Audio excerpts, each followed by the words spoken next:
السلام علیکم ورحمۃ اللہ وبرکاتہ۔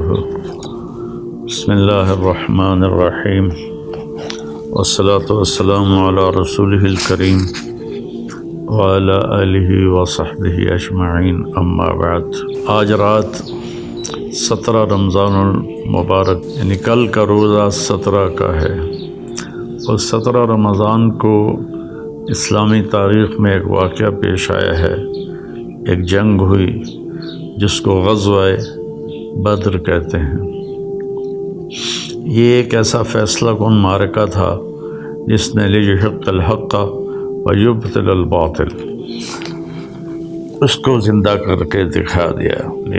مجھے خیال آ رہا تھا جیسے میں نے کہیں پڑھا نہیں، ذہن اس طرح ہو گیا کہ جیسے بدر 14ویں کے چاند کو کہتے ہیں، تو بدر اس بستی کا نام تھا جس میں جنگ ہوئی، اس لیے یہ نام غزوہ بدر ہو گیا۔ 14ویں کا چاند جو ہوتا ہے نا، وہ رات کی تاریکی کو تقریباً ختم کر دیتا ہے اور اجالا کر دیتا ہے۔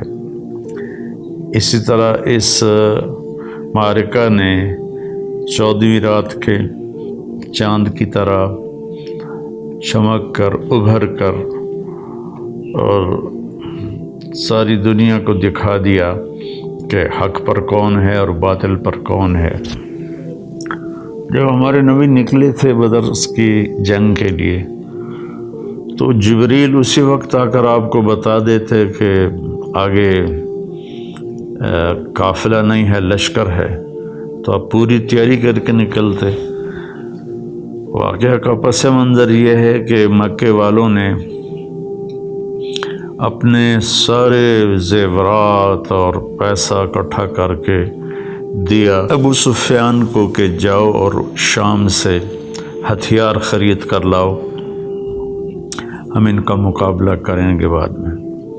جب یہ شام جا رہے تھے تو اس وقت آپ کو اطلاع ملی، آپ نے خود تو نہیں گئے، دوسرے صحابہ کو بھیجا پیچھے، جس کو بدر صغرا کہتے ہیں، تو وہ ابو سفیان نکل گیا۔ جب وہ واپس آ رہا تھا تو آپ کو بر وقت اطلاع ملی، تو آپ نے پھر پتہ کرایا کہ بھئی یہ قافلہ کہاں ہے، کدھر ہے۔ آپ نے طلحہ بن عبید اللہ اور سعید بن زید رضی اللہ تعالیٰ عنہما، ان دونوں کو بھیجا کہ جا کے پتہ کرو۔ وہ ایک راستے میں پہنچے اور وہاں سے ان کو اطلاع ملی کہ وہ قافلہ گزر گیا ہے اور صرف اس کے ساتھ 40 آدمی ہیں۔ 40 آدمیوں کا سن کر آپ نے اس کو ہلکا لیا، بھائی کوئی نہیں، جتنے مسجد میں بیٹھے ہو چلو اور جا کر ان پر دعویٰ بول دیں۔ تو اس وقت میں یہ کہہ رہا تھا کہ اللہ نے اطلاع نہیں کی کہ میرے محبوب 40 نہیں ہیں، جنگ ہوگی، بڑی تیاری کر کے نکلیں۔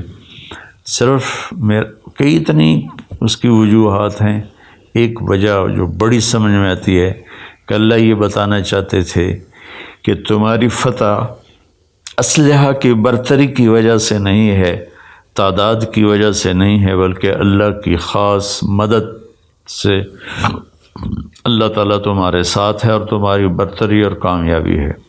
اس لیے وہ بالکل بے خبر ہو کر نکلے۔ جب وہ ابو سفیان کو پتہ تھا کہ میرا پیچھا ہوگا، تو اس نے ایک جگہ دیکھی، اونٹ کی لد دیکھی، تو اس نے اس کو توڑا، تو اس میں مدینے کی گٹھلیاں، اس معاملے میں اتنے سمجھدار تھے، اس نے کہا اس میں تو مدینے کی کھجور کی گٹھلیاں ہیں۔ اس نے اسی وقت زمزم بن عمرو غفاری کو پیسے دے کر بھیجا کہ جاؤ مکے میں اطلاع کرو کہ مدینے والوں نے حملہ کر دیا ہے۔ تو زمزم بن عمرو غفاری جب مکے میں داخل ہوا تو اس نے کرتا اتار دیا۔ یہ بری خبر دینے کی علامت ہوتی تھی۔ اپنے اونٹ کی ناک کو چپٹا کر دیا، پالان الٹا کر دیا، اور کہا کہ قریش اپنے قبیلے کی خبر لو، محمد صلی اللہ علیہ وسلم اور اس کے ساتھی لوٹنے کے لیے آ رہے ہیں۔ اچھا، ادھر تو پوری تیاری ہوئی اور 1300 کا لشکر مکے سے تیار ہو کر مدینے کی طرف بڑھا، اور ادھر آپ صرف 313 کو لے کر نکلے، اور پورے لشکر میں 2 گھوڑے تھے، ایک حضرت زبیر کے پاس، ایک حضرت مقداد کے پاس، اور 60 اونٹنیاں تھیں جس پر وہ باری باری 313 سوار ہو کے چل رہے تھے۔ اللہ کے نبی بھی اپنی باری پر، آپ کی اس میں تھے، آپ کے ساتھ حضرت علی رضی اللہ تعالیٰ عنہ تھے، اور ایک ابو لبابہ رضی اللہ تعالیٰ عنہ تھے۔ پھر آپ نے ان کو واپس بھیج دیا اور مدینے کا گورنر بنا کے، قائم مقام نائب بنا کے مدینے کے خبر گیری کے لیے واپس بھیج دیا۔ جب یہ قافلہ بدر پہنچا اس کے قریب، تو آپ کو پتہ چلا اور صحابہ کو پتہ چلا کہ مقابلہ تو پورے بڑے لشکر کے ساتھ ہے۔ ادھر ابو سفیان نے پیغام بھیج دیا کہ میں مدینے والوں کی پہنچ سے باہر ہو گیا ہوں، اب بے شک تم واپس چلے جاؤ، اب لڑائی مت کرو۔ تو اس خبر کو سن کر ابو جہل نے کہا کہ ہم اس وقت تک پیچھے نہیں ہٹیں گے جب تک بدر میں جا کر اونٹ ذبح نہ کریں، شرابیں نہ پئیں، اور ہم اپنی کنیزوں کو نچائیں اور ان کا گانا سنیں، اس کے بعد ہم واپس جائیں گے۔ لیکن اس لشکر میں اخنس بن شریک ایک شخص تھے، بعد میں مسلمان ہوئے یا نہیں ہوئے کوئی پکا معلوم نہیں۔ تو انہوں نے کہا بھائی جب مقصد ہی پورا ہو گیا، قافلہ واپس چلا گیا، اب کس بات کا لڑنا؟ ابو جہل اڑا ہوا تھا، نہیں ہم بدر تک ضرور جائیں گے۔ تو اپنے 300 ساتھیوں کو لے کر واپس ہو گیا، بنو زہرہ کے۔ تو بعد میں وہ بڑی خوشی مناتے تھے کہ شکر ہے کہ ہم واپس آ گئے، ورنہ بہت بری شکست ہوئی تھی۔ تو اس طرح یہ مکے والوں کا جو قافلہ تھا، جو لشکر، یہ 1000 رہ گئے۔ اس میں 300 گھوڑ سوار تھے، اور باقی جو 700 تھے وہ سب مسلح تھے، تمام ہتھیاروں کے ساتھ، اونٹنیاں تھیں، اور 2 گھوڑ سوار، 300 گھوڑ سوار۔ اس سے آپ اندازہ لگا سکتے ہیں دونوں لشکروں کی توازن کا، کہ ایک لشکر کیسا تھا، دوسرا کیسا تھا۔ جب آپ بدر سے تھوڑا پہلے پڑاؤ ڈالے ہوئے تھے تو آپ نے فرمایا بھی اب بتاؤ آپ نے مجلس قائم کی، کیا کرنا ہے؟ لڑیں، واپس جائیں، تیاری کر کے آئیں، یا یہیں سے آگے بڑھ کے حملہ کر دیں؟ تو بعض صحابہ نے کہا یا رسول اللہ ہماری تیاری نہیں، ہماری تیاری مکمل نہیں۔ کما اخرجک من بیتک بالحق وان فریقا من المؤمنین لکارہون، اس آیت میں اس طرف اشارہ ہے۔ تو میرے خیال میں ہم واپس جائیں اور تیاری کر کے آئیں۔ تو ابو بکر صدیق رضی اللہ عنہ کھڑے ہو کر عرض کی یا رسول اللہ ہم آپ کے شانہ بشانہ ہیں، لڑائیں گے تو لڑیں گے، ہٹائیں گے تو ہٹ جائیں گے۔ عمر رضی اللہ تعالیٰ عنہ نے بھی کھڑے ہو کر یہ بات عرض کی کہ یا رسول اللہ ہم آپ کے ساتھ ہیں۔ تو پھر مقداد بن اسود رضی اللہ تعالیٰ عنہ کھڑے ہوئے، تو انہوں نے کہا یا رسول اللہ ہم بنی اسرائیل نہیں ہیں کہ کہیں اذهب انت وربک فقاتلا۔ جب موسیٰ علیہ السلام نے ان کو قتال کے لیے تیار کیا تو کہنے لگے اے موسیٰ آپ جائیں، آپ کا رب جائیں، دونوں لڑ کے فتح حاصل کریں، پھر ہمیں بلا لیں جب فتح حاصل ہو جائے۔ تو فرمایا کہ یا رسول اللہ ہم بنی اسرائیل نہیں ہیں، ہم آپ کے آگے لڑیں گے، پیچھے لڑیں گے، دائیں لڑیں گے، بائیں لڑیں گے، ہماری لاشوں سے گزر کر وہ جائیں گے۔ تو آپ نے پھر پوچھا بھئی کیا رائے ہے؟ تو سعد بن معاذ رضی اللہ عنہ کھڑے ہوئے کہ یا رسول اللہ ہم سوچ رہے تھے ہمارے مہاجر بھائی جواب دے رہے ہیں تو وہی جواب ہمارا جواب ہے، لیکن لگتا ہے کہ آپ مدینے والوں سے الگ پوچھنا چاہتے ہیں۔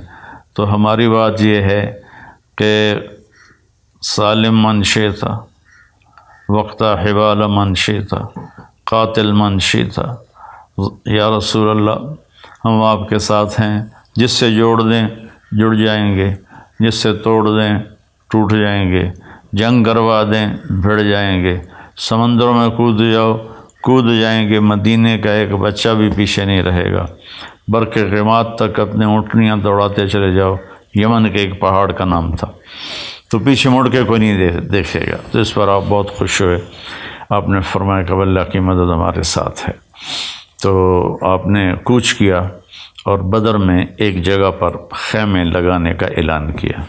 جب سارے خیمے لگ گئے تو پھر ایک صحابی کھڑے ہوئے، حباب بن منذر رضی اللہ تعالیٰ عنہ، یا رسول اللہ، یہ جو خیمے آپ نے لگائے ہیں یہ اللہ کے حکم سے لگائے ہیں، اللہ کی وحی سے لگائے ہیں؟ آپ نے فرمایا نہیں، یہ میری اپنی ذاتی رائے تھی۔ تو حباب بن منذر کہنے گے یا رسول اللہ، یہاں خیمے لگانا ٹھیک نہیں ہے، وہ فلاں جگہ ہم پانی کے قریب ہو جائیں گے، ہم اونچائی پر ہوں گے، دشمن نچائی پر ہوگا، تو ہم ان پر قابو پا سکتے ہیں۔ تو اب جبریل آئے اور عرض کیا رسول اللہ، اللہ تعالیٰ فرما رہے ہیں جیسے حباب بن منذر نے کہا ہے ویسے کیا جائے۔ اچھا، اب آپ اس میں سارے حضرات جو سن رہے ہیں غور کریں کہ اللہ نے پہلے کیوں نہیں بتا دیا وحی کے ذریعے کہ یہاں خیمے ٹھیک نہیں ہیں، وہاں ٹھیک ہیں۔ یہ ایک خوبصورت سنت کو وجود دیا کہ چھوٹا بھی بڑے کو رائے دے سکتا ہے، اور بڑا اپنے چھوٹے کی رائے پر غور کرے۔ وہ یہ نہ کہے تم کیا پدی کا شور بات، کل تسی جمے ہو تے آج سانو تسی نصیحتاں کر رہے ہو، اس سے بڑے بڑے نقصان ہوئے ہیں۔ تو اس میں ایک بڑا خوبصورت نقطہ ہے کہ والدین اپنے بچوں کی بات سنیں، ان کو صرف بچہ نہ سمجھے۔ بعض اوقات بچے کے منہ سے ایسی بات نکل جاتی ہے جس میں سب کے لیے بھلا، فائدہ اور نفع ہوتا ہے۔ تو خیر بات لمبی نہ ہو جائے، جبریل نے کہا یا رسول اللہ وہاں خیمے، تو آپ نے سارے خیمے وہاں اکھاڑے۔ اگلے دن جمعہ کا دن تھا، آپ نے صفوں کو ترتیب دیا، آپ نے مہاجرین کا جھنڈا حضرت علی رضی اللہ تعالیٰ عنہ کو دیا، اور انصار کا جھنڈا آپ نے سعد بن معاذ رضی اللہ تعالیٰ عنہ کو دیا۔ اس کو کہتے ہیں رائع، چھوٹا جھنڈا، اور بڑا جھنڈا عالم جس کو کہتے ہیں، اور عربی میں لواء کہتے ہیں، وہ آپ نے مصعب بن عمیر رضی اللہ تعالیٰ عنہ کو دیا۔ وہ سفید رنگ کا تھا، وہ سینٹر میں تھا، درمیان میں تھا۔ تو پھر آپ نے صفوں کو ترتیب دیا اور دے رہے تھے کہ ہوا کا جھونکا آیا۔ حضرت علی نے پوچھا یا رسول اللہ یہ کیا ہے؟ تو آپ نے کہا جبریل آ گئے ہیں 500 فرشتوں کے ساتھ۔ پھر دوبارہ ایک ہوا کا جھونکا آیا۔ پھر حضرت علی نے پوچھا یا رسول اللہ یہ کیا ہے؟ تو آپ نے فرمایا میکائیل آ گئے ہیں 500 فرشتوں کے ساتھ، 1000 فرشتے، انی ممدکم بألف من الملائکۃ مردفین اذ تستغیثون ربکم فاستجاب لکم انی ممدکم بألف من الملائکۃ مردفین۔ تو ہم 1000 فرشتے تمہاری مدد کے لیے بھیجیں گے۔ اس کے بعد آپ نے فرمایا جب تک ادھر سے پہل نہ ہو جنگ نہیں کرنی ہے، جب تک ادھر سے وہ نہ ہتھیار اٹھائیں اور قریب نہ آئے تو انہیں تیر نہیں چلانا۔ یہ کہہ کر آپ اپنی صف میں تشریف لائے اور صفوں کو ٹھیک کرنے لگے۔ تو سواد بن غزیہ رضی اللہ تعالیٰ عنہ وہ تھوڑا سا آگے نکلے ہوئے تھے، تو آپ کے پاس تیر تھا، آپ نے یوں چبھو کر کا سواد صف کے برابر کھڑے ہو۔ وہ کہنے لگے یا رسول اللہ آپ نے تو مجھے تکلیف پہنچائی، مجھے بدلہ دیں۔ آپ حیران بھی ہوئے، تو آپ نے ایسے اپنا کرتا اٹھا دیا کہ لو بھائی تم بھی تیر مار لو۔ تو جلدی سے آپ کو لپٹ گئے اور آپ کے پیٹ کا بوسہ لیا کہ یا رسول اللہ لگتا ہے آخری مارکہ ہے میرا، شہادت سے پہلے میرے لب آپ کے جسم مبارک کو چھو جائیں، اس لیے میں نے یہ کیا۔ اور پھر ایسا ہی ہوا، سواد بن غزیہ اس لڑائی میں شہید ہو گئے۔ تو جنگ سے پہلے شاہ سوار نکلتے تھے جنگ کرنے کے لیے۔ درمیان ادھر سے عتبہ بن ربیعہ اور ولید بن عتبہ اور شیبہ بن ربیعہ ایک ہی خاندان کے 2 بھائی، ایک بھتیجا بیٹا۔ تو ولید عتبہ کا بیٹا اور عتبہ بن ربیعہ باپ اور شیبہ بن ربیعہ بھائی، تو ادھر سے نکلے، آپ نے منتخب فرمایا حضرت عوف کو اور معاذ بن افرا کو، اور یہ دونوں بھائی تھے، اور تیسرا عبداللہ بن رواحہ کو۔ تو جب یہ تینوں آئے تو سب کے چہروں پر وہ خود تھے۔ تو ابو سفیان نے، تو عتبہ بن ربیعہ نے پوچھا کون لوگ ہو؟ کہا ہم مدینہ کے ہیں۔ تو کہنے لگا اے محمد، ہمارے مقابلے میں ہمارے جوڑ کے بھیجو، ہم ان سے نہیں لڑنا چاہتے، یہ تو سیدھے سادے لوگ ہیں۔ تو آپ نے تینوں کو واپس بلایا اور فرمایا حمزہ اٹھو، علی اٹھو، عبید اٹھو۔ یہ سارے آپ کے خاندان کے تھے، حمزہ چچا تھے، علی چچا زاد بھائی تھے، حارث تایا زاد بھائی تھے، حارث آپ کے سب سے بڑے تایا تھے۔ عبد المطلب کے 15 بیٹے ہوئے، ان میں سب سے بڑے حارث تھے، یہ ان کے بیٹے تھے، عبید بن حارث۔ تو یہ تینوں حضرات آگے بڑھے۔ تو عتبہ نے پوچھا کون ہو؟ کہا حمزہ بن عبد المطلب۔ تم کون ہو؟ کہا علی بن ابی طالب۔ تم کون ہو؟ کہا عبیدہ بن حارث بن عبد المطلب۔ تو کہنے لگا اب ٹکر کا مقابلہ ہے، اب جوڑ صحیح پڑے گا۔ تو یہ تینوں ایک طرف کے دوسری طرف کے شاہ سوار آپس میں بھیڑے، تو حضرت حمزہ رضی اللہ تعالیٰ نے عتبہ کو قتل کر دیا، اور حضرت علی رضی اللہ تعالیٰ عنہ نے ولید کو قتل کر دیا، اور حضرت عبیدہ رضی اللہ تعالیٰ عنہ اور شیبہ کی لڑائی ہوئی جس میں ان کا پاؤں کٹ گیا حضرت عبید کا، اور وہ گر پڑے۔ تو حضرت حمزہ اور حضرت علی رضی اللہ تعالیٰ عنہ علیہم السلام انہوں نے آگے بڑھ کے شیبہ کا بھی سر اڑا دیا، اور حضرت عبید کو اٹھا کر لائے تو انہوں نے اللہ کے نبی کے قدموں پہ سر رکھ دیا کہ یا رسول اللہ الست شہیدن، کیا میں شہید ہوں؟ آپ نے کہا بلا وانا علیک شاہد، بالکل تو شہید ہے اور میں تیری شہادت کی قیامت کے دن گواہی دوں گا۔ پھر کہنے لگے یا رسول اللہ اگر آج ابو طالب زندہ ہوتے تو ان کے اس شعر کا میں زیادہ حقدار تھا۔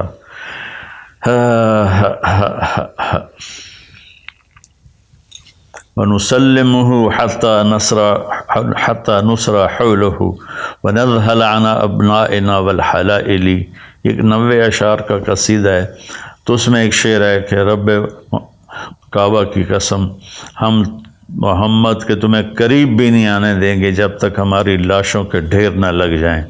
تو آپ نے کہا تم ٹھیک کہتے ہو۔ میں ایک دفعہ گیا تھا تو ایک دیہاتی عرب سے سلام دعا ہو گئی، تو میں نے کہا میں حضرت عبید کی قبر دیکھنا چاہتا ہوں۔ تو انہوں نے کہا مجھے پتہ ہے، میں آپ کو لے چلتا ہوں۔ تو مدینے کے راستے میں تھے تو سڑک سے نیچے اترے، کوئی راستہ نہیں تھا، ایسے کھائیاں کھڈے۔ ایک دوست کی جیپ لی ہوئی تھی، اس پہ سوار تھے ہم، امریکن جیپ تھی وہ بڑی جاندار۔ ہم ان کھڈے کھائی پتھروں کے ساتھ سے نکلتے آگے ویرانے میں ایک قبرستان تھا، وہ اس علاقے کا تھا، تو وہ ہمیں لے کر گیا، ایک قبر کے اوپر کھڑا کیا کہ یہ ہے حضرت عبید کی قبر۔ تو وہاں جنگ بدر کو یاد کر کے ایسے ہی آنسو بہتے رہے۔ اور اللہ کے نبی، ایک اور واقعہ یاد آ گیا، آپ تشریف لے جا رہے تھے مکہ سے مدینہ یا مدینہ سے مکہ، تو ایک دم جنت کی خوشبو آئی۔ صحابہ نے کہا یا رسول اللہ یہ اس کانٹے دار وادی میں یہ خوشبو کیسی ہے؟ صحابہ نے کہا تمہیں پتہ نہیں یہاں عبید کی قبر ہے، یہ خوشبو اس کی قبر سے آ رہی ہے۔ تو جب یہ بڑے سردار قتل ہو گئے تو پھر قریش نے حملہ کر دیا، اور یہ ادھر اللہ کے نبی رو رو کے برا حال، ان تہلک عدل العصابۃ فلن تعبد۔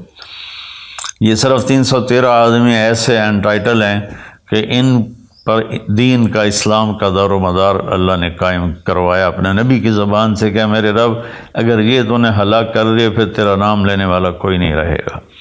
اس لیے اللہ کے نبی نے فرمایا لعل اللہ اطلع علی اہل بدر فقال لهم افعلوا ما شئتم فانی قد غفرت لهم، کہ اللہ تعالیٰ نے اہل بدر کو دیکھا اور پھر فرمایا اپنے نبی کو کہ ان سے کہہ دو کہ جاؤ جو مرضی کرو، میں نے تمہیں معاف کر دیا، تمہاری بخشش کر دی۔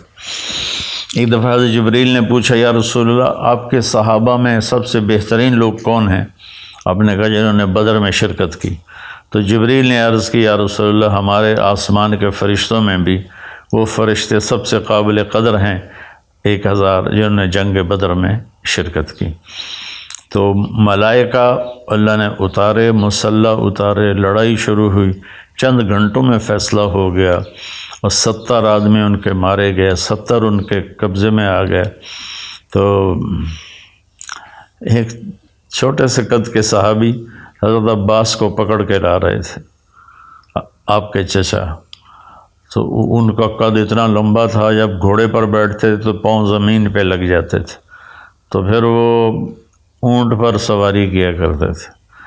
تو ایک چھوٹے سے صحابی انصاری، ان کی ایسے باہوں میں رسیاں ڈلی ہوئی تھیں، ان کو کھینچ کے لا رہے تھے۔ تو حضرت عباس اپنی شرمندگی مٹانے کے لیے کہنے لگے اے بھتیجے اس نے نہیں مجھے باندھا، تو کوئی اور تھا جو زمین آسمان کے درمیان قائم تھا جس نے میرے ہاتھ باندھ دیے۔ تو وہ صحابی رضی اللہ تعالیٰ عنہ فرمانے لگے کہ نہیں یا رسول اللہ میں نے باندھا ہے، میں نے باندھا۔ میں کہا اس کو تو فقط ایدک اللہ بملک کریم، چپ ہو جا، اللہ نے تیری مدد کی ہے ایک فرشتے کے ذریعہ سے۔ تو اس کے بعد قریش مکہ تو پیچھے بھاگے اور آپ نے تعاقب کرنے سے منع فرما دیا تعداد کے تھوڑے ہونے کی وجہ سے۔ اب وہ اپنا جو ساز و سامان تھا مجھے یاد آیا، اس میں 50,000 دینار سونا کے عوض میں جنگ کا سامان خریدا گیا تھا۔ 50,000 دینار آج کے دور کے 262 کلو بنتا ہے، 262 کلو سونا، اور دینار تقریباً 20,000 کا ہے، اب تو اس بھی زیادہ ہے۔ تو وہ صرف سونا جو تھا وہ 1 ارب روپے کی مالیت کا تھا آج کے دور میں۔ 1 ارب روپے کی، میں نے کیلکولیٹر میں دیکھا، وہ ضرب کر کے، تو 1 ارب روپے کا وہ لے کر جا رہے تھے ساز و سامان مسلمانوں سے لڑنے کے لیے، تو بچ کے نکل گئے۔ تو وہ تو واپس آپ تشریف فرما ہوئے اور بدر کے قیدی تھے، تو آپ نے ان کے بارے میں مشورہ کیا کہ ان کے ساتھ کیا کیا جائے۔ تو چند ایک کو تو آپ نے قتل کروا دیا، عقبہ بن ابی معیط کو آپ نے حکم دیا اس کا سر اڑا دو، اس کو قتل کر دو، اور ایک آدھ کسی اور کے بارے میں فرمایا۔ باقی آپ نے پوچھا کیا کریں، تو عمر رضی اللہ تعالیٰ عنہ نے فرمایا کہ یا رسول اللہ ہر رشتہ دار اٹھے اور اپنے رشتہ دار کا سر اڑا دے۔ اور عبداللہ بن رواحہ نے فرمایا یا رسول اللہ آگ جلا کے ان کو اس میں زندہ جلا دیا جائے۔ ابو بکر رضی اللہ عنہ نے فرمایا یا رسول اللہ میرا خیال ہے فدیہ لے کر چھوڑ دیا جائے۔ تو آپ نے ابو بکر کی رائے کو پسند کیا اور ان سب کو اپنے ساتھ لے کے مدینہ آ گئے اور ان کا فدیہ مقرر کر دیا۔ تو اس پر حدیث یاد آ رہی ہے کہ جب چل رہے تو اللہ کے نبی رو رہے تھے، تو عمر رضی اللہ عنہ نے پوچھا یا رسول اللہ کیا ہوا؟ کہ اللہ کا عذاب اس کیکر کے قریب آ گیا تھا، اگر اللہ کی رحمت نہ ہوتی تو ہم سب ہلاک ہو جاتے۔ اللہ کو پسند نہیں آیا ہمیں ان کا فدیہ لے کے چھوڑنا، عمر کی رائے پسند تھی کہ ہر رشتہ دار اپنے رشتہ دار کو قتل کرے، لیکن میرے نبی نے چونکہ فیصلہ کیا ہے تو اللہ تعالیٰ نے فرمایا ہم نے اپنے عذاب کو واپس لے لیا۔ تو جنگ بدر میں جو شہداء 14 صحابہ شہید ہوئے اور 70 قریش کے لشکر کے شہید ہوئے، 70 قید ہوئے، اور اللہ تعالیٰ نے کھلی آنکھوں سے دکھایا کہ بغیر ہتھیاروں کے اللہ تعالیٰ نے فتح نصیب فرمائے۔ 2 گھوڑے 300 گھوڑے کوئی مقابلہ ہے، 8 تلواریں اور ادھر 700 تلواریں تھیں، کوئی مقابلہ ہے، 8 اور 700 کوئی مقابلہ ہے، باقی سوٹے نیزے پکڑ کے جنگ کی اور اللہ تعالیٰ نے اپنے فضل و کرم سے فتح نصیب فرمائی۔ اور اللہ تبارک و تعالیٰ نے اس کو بدر کے معنی میں زندہ کر کے دکھایا کہ بدر کی جنگ نے کس طرح اندھیروں کو اجالے میں تبدیل کر دیا۔ آپ نے پھر لوگ آتے تھے اور فدیہ دے کے اپنے قیدیوں کو لے جاتے تھے۔ تو عمیر بن وہب جمحی یہ ایک بعد میں صحابی بنے، یہ اور صفوان بن امیہ مکے میں بیٹھے تھے۔ تو عمیر کہنے لگے سرداروں کے قتل کے بعد تو زندگی کوئی نہیں رہی۔ تو صفوان کہنے لگے اگر میرے اوپر قرضہ نہ ہو، صفوان کہنے لگے واقعی یار زندگی کا کوئی جوش ہی نہیں رہا۔ تو عمیر کہنے لگے اگر میرے اوپر قرضہ نہ ہوتا اور میرے بچے چھوٹے نہ ہوتے تو میں جا کے محمد کو قتل کر دیتا۔ تو صفوان نے کہا تیرا قرضہ میرے ذمہ، تیرے بچوں کا خرچہ جب تک وہ بڑے نہیں ہوتے میرے ذمہ، تو یہ کام کرو۔ انہوں نے کہا بالکل ٹھیک۔ تو اس نے اپنی تلوار لی اور اونٹنی پر مدینے کو چل پڑا، اور مسجد نبوی کے دروازے پر اس نے اونٹنی کو بٹھایا اور نیچے اترا۔ تو حضرت عمر نے دیکھ کر کہنے لگا وہ مکے کا شیطان آ گیا، یہ ضرور کوئی بدنیتی لے کر آیا ہے۔ تو انہوں نے اس کو پکڑ لیا اور آپ کے سامنے پیش کیا، یا رسول اللہ مجھے نہیں لگتا یہ کسی خیر کے ارادے سے آیا۔ تو ہم نے کہا عمیر کس لیے آئے ہو؟ کہا جی میرا بھائی جو گرفتار ہے اس کا فدیہ دینے آیا ہوں۔ آپ نے کہا تلوار کیوں لائے ہو؟ تو وہ کہنے لگا تلواروں نے بدر میں کیا کام دیا تھا جو آج کام دیں گی؟ آپ نے کہا وہ حرم شریف میں تیری اور صفوان کے آپس میں کیا بات ہوئی تھی؟ تم نے کہا تھا میرے بچے چھوٹے نہ ہوتے، قرضہ نہ ہوتا تو محمد کا سر اڑا دیتا۔ اس نے آپ کے پاؤں پکڑ لے کہ اشہد ان لا الہ الا اللہ و اشہد انک رسول اللہ، یا رسول اللہ میں گواہی دیتا ہوں آپ سچے رسول ہیں۔ کیونکہ اس بات کا تو مکے والوں کو ہی نہیں پتہ، صرف میں اور صفوان تھے۔ ادھر صفوان روزانہ کہتا ان قریب اچھی خبر سنو گے، ان قریب خوشخبری آنے والی۔ جو آدمی مدینے سے آتا بھاگ کر اس کے پاس جاتا، کوئی نئی خیر خبر۔